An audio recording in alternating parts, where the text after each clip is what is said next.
राजधानी में इस वक्त हमारे साथ मौजूद हैं छोटे पर्दे की बड़ी अदाकारा स्मिता सिंह। आइए चलते हैं उनसे सीधे बातचीत करेंगे। उन्होंने कहानी घर घर से अपने करियर की शुरुआत की है और न जाने कितने टीवी सीरियलों में काम किया है और यहाँ तक कि कुछ फिल्मों में भी काम किया है। आज वो हमारे साथ मौजूद हैं और उनसे सीधे बात करते हैं। मैम, सबसे पहले तो मैं आपको वेलकम करना चाहूँगी ईटीवी भारत से जुड़ने के लिए। थैंक यू, नमस्कार सबको, आपको मैम, मैं जानना चाहती हूँ कि आपको पहला ब्रेक कब मिला, क्योंकि आपका जो पारिवारिक बैकग्राउंड था वो इंडस्ट्री से नहीं था जुड़ा। तो बिल्कुल नहीं। Grandfather IAS officer, father doctor Lucknow में, तो ऐसा कुछ नहीं। लेकिन जब हम पैदा हुए थे ना तो घर में इतना हंसी मजाक का माहौल था और मेरी दादी ना छुप छुप के स्टैंड अप कॉमेडी करती थी। हाँ, तो बाबा के जो आईएएस ऑफिसर्स का कैसे बाहर ले गए कहीं नैनीताल इधर उधर, सो वहाँ पे उनके इवेंट्स होते थे तो वहाँ जाके वो करती थी, तो मुझे बड़ा अच्छा लगता था। तो जब हम पैदा हुए थे तो कहीं ना कहीं मेरी दादी का माइंडसेट था कि इसको भी यही करवाना है, और हम थोड़ा नौटंकी टाइप बच्चा थे भी। तो 1 साल की उम्र से वो दूरदर्शन ले जाने लगी और हमने काम करना शुरू कर दिया। फिर बीच में एक थोड़ा सा पॉज लिया, पढ़ाई कर रहे थे क्योंकि पढ़ने में ख़ानदान में सबसे अच्छे थे, टू ऑल माई कजन्स। सो उसके बाद when I finish 12th I was like कि नहीं यार, ये पापा की तरह सवेरे अस्पताल जाओ और रात तक लौटो और कभी इमरजेंसी आ गई तो चलो, उसमें मेरा दिल नहीं लगेगा। मेरा जिसमें दिल अटका हुआ है हमको वो करना है। तो फिर मैं दादी से जाके जुगाड़ लगवाई, यूपी का वर्ड, कि भाई कुछ करो। तो दादी ने मुझे फिर बॉम्बे जाने के लिए सारा प्रिपरेशन करवाया एंड आई वेंट देयर। तो मैम, जब आप बॉम्बे गई तो वहाँ का क्या सीन था, क्योंकि पहला जो आपको सीरियल मिला, पहला सीरियल कितना ज़्यादा डिफ़िकल्ट होता है किसी लड़की के लिए अगर वो यूपी से गई है और मुंबई जैसे शहर में, तो कहीं ऐसा होता है कि वो कहीं चकाचौंध की लाइफ में गुमसुम हो जाती हैं। मेरा बहुत फ़नी केस हुआ, बहुत बहुत। एक तो ना जो यहाँ से जाते हैं, कहीं से भी जाते हैं इनफैक्ट, और जिनको काम नहीं मिलता है उनके लिए बहुत नेगेटिव नोशंस होते हैं। अरे बहुत मुश्किल है, आसान नहीं है, हलवा नहीं है, ये सबका फेवरेट वर्ड होता है कि मिलना। लेकिन ऐसा होता नहीं है। आप अगर जाएं और गलत चक्करों में नहीं पड़ना है, इतना तो दादी ने सिखा के भेजा था कि बेटा कोई गलत बात करेगा ना तो छोड़ छाड़ के चलिए ना, फिर Lucknow is the best. I was like fine. So अब वहाँ पे पहले दिन जब निकले एक फ्रेंड के साथ, तुमने कहा भाई ये तो बड़े सारे सीरियल्स आते हैं, बालाजी टेलीफिल्म्स कहाँ है, तो पता बाहर से दिखाएंगे। तो बाहर दिखाया तो उनका गेट खुला हुआ था और एक शूटिंग चल रही थी। सब ऐसे करके मतलब अचानक ओ माय गॉड शूटिंग चल रही है, तो ऐसे देखा तो वॉचमैन आया, बोलता है कि आप ऑडिशन के लिए आई हैं। तो हमने कहा झूठ बोल दो। हाँ और क्या, सिर्फ कॉन्फिडेंस मूव, यस ऑडिशन के लिए आए। तो जाइए 4th फ्लोर पे, मालूम भी नहीं किस चीज़ का ऑडिशन। हम तो चट घुमाएंगे घुमाएंगे घुमाएंगे घुमाएंगे। 4th फ्लोर पे गए। So I was the 36th girl of the day. और कहानी घर घर की के लिए 14 साल की एक लड़की का उसकी वो हो रहा था, ऑडिशंस हो रहे थे। सो पहुँचे और मोबाइल भी नहीं था क्योंकि जस्ट बॉम्बे गए थे। तो और बुआ के घर में थे तो उनका फ़ोन नंबर दिया, ऑडिशन दिया और 2 घंटे बाद आता है you have cleared. Like okay, तो आप कहानी घर घर की के शूट पे 2 जनवरी से आ जाइए। लाइक ओके, बस कहानी शुरू। तो मैम, आपको एक से बढ़कर एक आपने सीरियल किया है, तो मैम कुछ सीरियल ऐसे भी थे जिसमें आपने लीड रोल किया, कुछ सीरियल ऐसे थे जिसमें आपने निगेटिव रोल किया है। तो मैम ज़्यादातर आपके निगेटिव रोल रहे, तो आपको मैम कैसा लगता है, आपको नहीं लगता कि पॉजिटिव रोल करना चाहिए? नहीं, बिल्कुल नहीं। आपको एक अच्छा एक्टर होना है क्योंकि वो आपको इन्फ्लुएंस नहीं करता है। जिसने भी श्री राम श्री कृष्ण के रोल किए हैं वो श्री राम श्री कृष्ण बने नहीं हैं, उनके ऊपर भी कोर्ट केस चल रहे हैं। सो नेगेटिव रोल्स भी अगर आप करते हैं ना तो उससे कोई फ़र्क नहीं। It is just your job. आपको एक स्क्रिप्ट मिलती है और लोगों को लगता है अरे आके लाइंस बोल दी, उतना ईजी नहीं है। 50,000 चीज़ें, आपको पसीना नहीं आना चाहिए, आपके ऊपर कहीं से शैडो नहीं आनी चाहिए। वो भाग्य विधाता में सब लोग बोलते हैं तुम्हारा ये ना स्टाइल ऐसे जो पकड़ने का था वो हमें अच्छा लगा। उसकी वो स्टाइल नहीं था, वो मजबूरी थी क्योंकि पल्ला यहाँ से यहाँ लटक रहा था। अब ऐसे जाना है तो उधर से कैमरामैन तेरा तो चेहरा नहीं दिख रहा है, तेरा तो चेहरा नहीं दिख रहा है, तो आई डिड दिस। तो अभी ऐसे करेंगे और सामने से लाइट आ रही है तो चेहरा दिखेगा, तो वो मजबूरी में किया था लोगों ने कहा। मैं कहा हाँ बहुत सोचा था, बहुत स्टाइल निकाली थी अपनी। ऐसा कुछ नहीं है।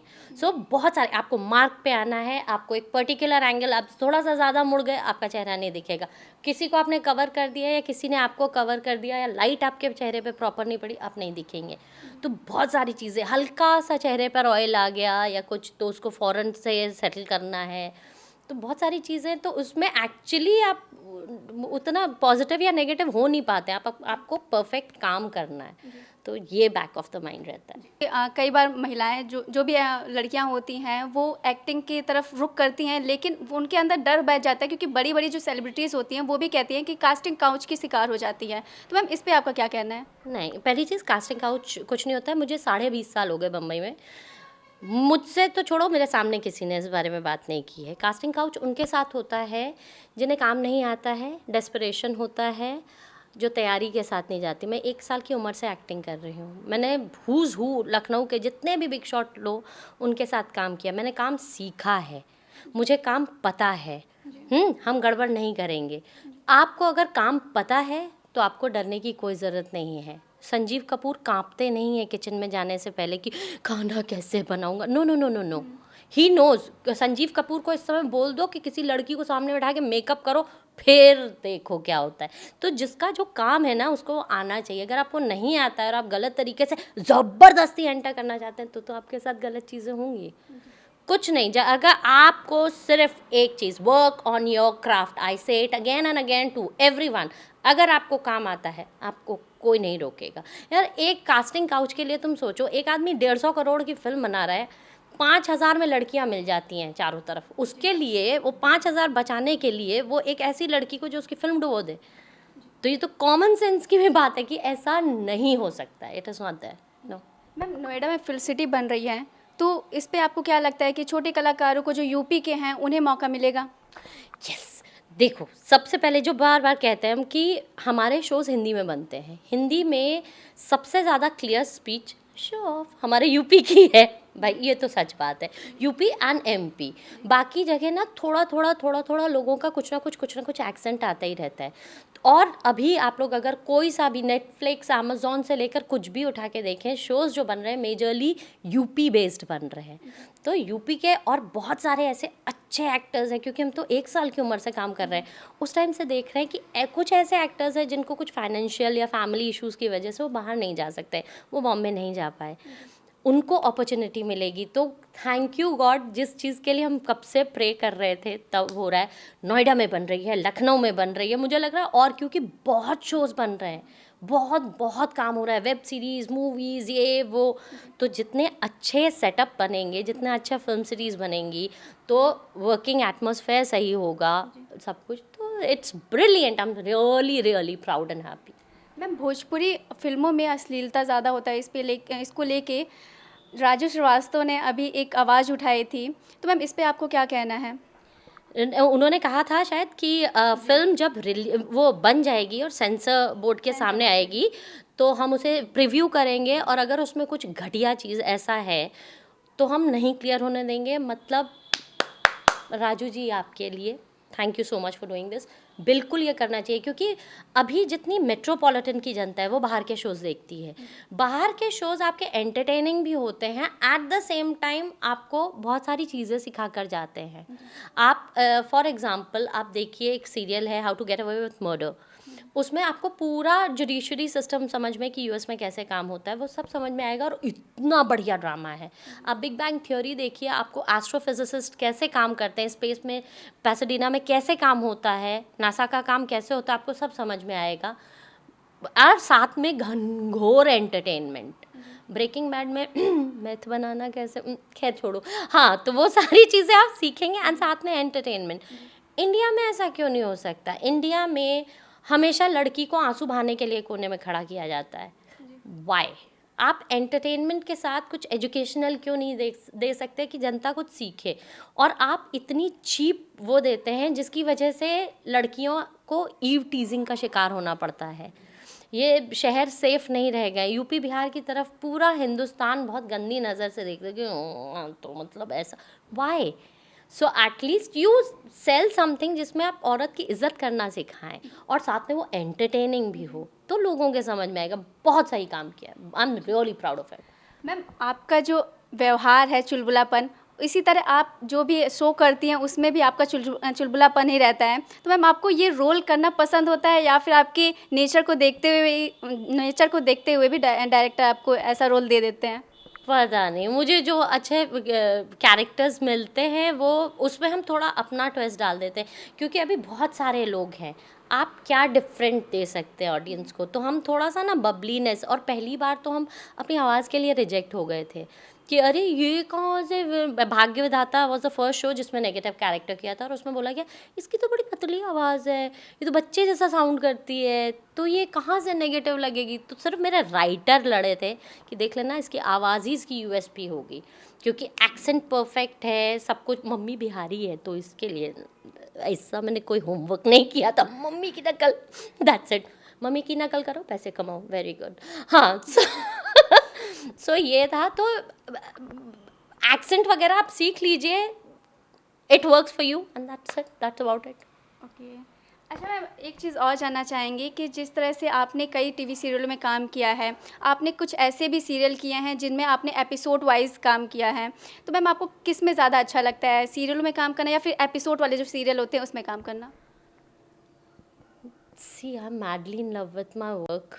कोई फर्क नहीं पड़ता तो है ना? मुझे नहीं, मुझे रोज़ वो कैमरे के सामने वो लाइट की स्मेल, वो मेकअप की स्मेल, वो हर कुछ लाइंस और सब कुछ, और एक्शन से कट के बीच में आई डोंट नो, मुझे कुछ याद नहीं रहता। I don't remember my self. हमको ये भी नहीं याद रहता कि मेरा नाम स्मिता सिंह है, तो वो I am just that character. So वो कुछ भी काम अच्छा हो चलेगा। कितनी बार ऐसा होता है कि कुछ डायलॉग्स हैं या कुछ समझ में नहीं आया, मैं डायरेक्टर से देखिए ना ये क्या लिखा हुआ है, मुझे नहीं समझ में आ रहा है, and they are like conviction के साथ करेगी ना तो अच्छा लगेगा। सो ये तो एक बहुत अच्छा जो क्या वो hosting this show called kitchen champion. So रौनद रॉय एंड माई सेल्फ। हाँ, सो उसमें एक वो आया कि ये बहुत स्ट्यूपिड क्वेश्चन पूछने आती है रौनदा से, और रौनदा ऐसे करके खड़े हो जाते थे कि अरे तो रौनद जी ये देखिए क्या हो रहा है। तो गए, और एक में राइटर ने मुझे दिया कि बोल दिया बर्फ़ का, और एक बर्फ़ निकाल के कि देखो ना बर्फ़ लीक कर रहा है। तो मैंने कहा कि क्या स्ट्यूपिड जोक है, इस पे कोई नहीं हंसेगा। मतलब राइटर्स और सब हम लोग तो पूरी टीम बैठते हैं, तो मेरा राइटर जो है ही सेड कि Smita you are very funny, conviction के साथ बोलेगी इट विल वर्क। ऐसे कितना भी कन्विक्शन के साथ बोलूँ it will not work because it's really silly. He is like you go do it, नहीं होगा वी विल री राइट, वी विल री shoot, I promise you. I was like you promise me, okay. तो करके action हुआ, उसको पता है एक्शन के बाद स्मिता सिंह इज़ 100% जेन्युइन। गए हम, रौनक जी देखिए लो लीक कर रहा, ऐसे किया, और हमारी इतनी जनता बैठी थी and they burst out laughing. अब मैं देख रही हूँ लौट के आई, and my writer was standing like this. जब कट हुआ लाइक क्या बोला था तेरे, कन्विक्शन के साथ करेगी तो होगा। सो बस दैट इज़ इम्पॉर्टेंट, आप कितना 100% देते हैं उसमें। मैम जैसे कि कुछ एक्टर्स बोलते हैं कि टीवी सीरियलों में काम करना बहुत ज़्यादा डिफ़िकल्ट होता है इन कंपेयर टू फिल्मों में काम करना, तो मैम इस पे आपका क्या रवैया है, इस पे आप क्या कहना चाहेंगे? टफ़ तो है क्योंकि हमारे वर्किंग आवर्स बहुत ज़्यादा होते हैं। एक एपिसोड बनाने में हमें 2 दिन लगते हैं टेक्निकली, 2 से ढाई दिन, और हम 5 एपिसोड बनाते हैं और हफ्ते में होते हैं 7 दिन, तो हमको 10 से 15 दिन का काम ना सिर्फ 7 दिनों में करना होता है। सो हमारे वर्किंग आवर्स बहुत ज़्यादा हो जाते हैं, 15 घंटे तक हो गए कभी कभी। I have worked for 24-27 hours, Mahasangam episode और समथिंग लाइक दैट। फिल्मों में वो बहुत लिमिटेड काम वैसा करते हैं, तो तभी वो लोग हर चीज़ पर, एक एक चीज़ पर ध्यान देते हैं, इसलिए सब फिल्मों को ओह माय गॉड कितनी अमेजिंग, क्या पतली लग रही हमारी हीरोइन, जिम कब जाएगी यार, तो मोटी हो जाती है। तो यस, टेलीविज़न में बहुत ज़्यादा मेहनत लगती है। मैम आप युवाओं को क्या मैसेज देंगे जो यंग हैं, वो बहुत ज़्यादा मतलब कि उनके अंदर एक्साइटमेंट रहता है कि वो इंडस्ट्री में आगे जाएं या फिर टीवी सीरियलों में काम करें, तो मैम उनको आप क्या मैसेज देंगी? सिर्फ एक, आप वर्ल्ड में जो भी जिस भी प्रोफेशन में जाना चाहते हैं, जब तक आप उस क्राफ्ट पे काम नहीं करेंगे, उस चीज़ पर काम नहीं करेंगे और अपने आप को प्रिपेयर्ड करके वन ऑफ द बेस्ट नहीं बनेंगे तब तक आपको काम किसी भी फील्ड में नहीं मिलेगा. It is not only just film industry, singing, ये वो नहीं. लोगों को पता ही नहीं है कि उनको लगता है अरे सिंगर्स रियाज करते हैं, गाना गाते हैं, डांसर्स रियाज करते हैं, डांस करते हैं. एक्टर्स का रियाज भी होता है.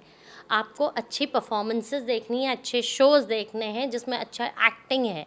आप ये अश्लीलता देखेंगे, आप वही करेंगे. आप अच्छे शोज़ देखेंगे तो आपको समझ में आएगा कि आप किस तरीके से और प्रेजेंट कर सकते हैं. तो मेरा पूरा काम इसी में, पूरा टाइम. तो लोग कहते हैं तुम अकेली रहती हो, तुम्हारा टाइम पास कैसे होता है. मैंने कहा दिन में सिर्फ 24 घंटे हैं. जैसा मेरा काम है मुझे कम से कम 40 घंटे एक दिन में चाहिए, तब जाके मेरा थोड़ा सा काम हो सकता है कि मुझे अपना टाइम मिले. 24 घंटे ऐसे निकल गए, 8 घंटे तो वेस्ट हो जाते हैं सोने में. वो ज़रूरी है. I love to sleep for 8 hours. So ये बाकी टाइम कहाँ बचा. You just keep on working on yourself. That's it. Ma'am theatre कितना ज़्यादा मतलब कि ज़रूरी होता है किसी एक्टर के लिए करना. क्या कोई कंपलसरी है कि हाँ आपको थिएटर करेंगे तभी आपको फिल्म में मिलेंगी या फिर आपको टीवी सीरियल मिलेगा? नो, कंपलसरी कुछ नहीं है, लेकिन थिएटर ना इंस्टेंट होता है. आपने गड़बड़ किया, आपको हूटिंग इंस्टेंट आने लगती है, और आपने बढ़िया किया तो आपको तालियां इंस्टेंट आने लगती है. तो आपका थोड़ा सा कॉन्फिडेंस बढ़ाता है, पहली चीज़. दूसरी चीज़, इट टीचर्स यू कि आप अपने थ्रो पर, आवाज़ पर कैसे काम करें. मेरी आवाज़ अभी लाउड है, कंसिस्टेंट है. आप अपने कैमरामैन से पूछिएगा, बड़े खुश होंगे मेरी आवाज़ से कि आवाज़ में दिक्कत नहीं है. ये आपको दे देता है एक चीज़ की थ्रो. ओके. दूसरी चीज़, आपको मार्क्स पर आना बता देता है. बहुत सारी चीज़ें. तो एक बार अगर आप थोड़ा सा कर लेते हैं ना, 2-3 साल, तो बहुत पॉलिश कर देता है आपको. Thank you so much ma'am, ETV Bharat से इतनी अच्छी बातचीत शेयर करने के लिए. Thank you so much. मुझे बहुत अच्छा लगा. You are a lovely person. Thank you to all my audience. आप लोग खुश रहिए हमेशा और कामयाब रहिए. And just work on yourself. Be successful in life. God bless. Ma'am ETV Bharat की तरफ से आपके आने वाले भविष्य के लिए ढेर सारी शुभकामनाएं. Thank you my dear. जैसा कि आपने देखा कि आज हमने बातचीत किया है स्मिता सिंह से, जिन्होंने बहुत सारी फिल्मों में काम किया है, बहुत सारे टीवी सीरियलों में काम किया है, और जिनका व्यवहार भी बहुत ही ज़्यादा चुलबुला है और जो बहुत ही ज़्यादा नटखट भी हैं. उन्होंने बहुत ही अच्छे से हमें ये बताया है कि किस तरह से महिलाएं जो हैं वो कास्टिंग काउच की शिकार होती हैं. अगर आपके अंदर टैलेंट है तो आपको कोई भी इंसान आप किसी तरह से परेशान नहीं कर सकता है. बस अंतर यही है कि आपके अंदर टैलेंट होना चाहिए, चाहे आप किसी भी फील्ड में हो, लेकिन आप जिस फील्ड में जा रहे हैं उस फील्ड में आपको परिपक्व होना चाहिए. कैमरामैन धीरज के साथ मैं अपर्णा शुक्ला, ईटीवी भारत, लखनऊ.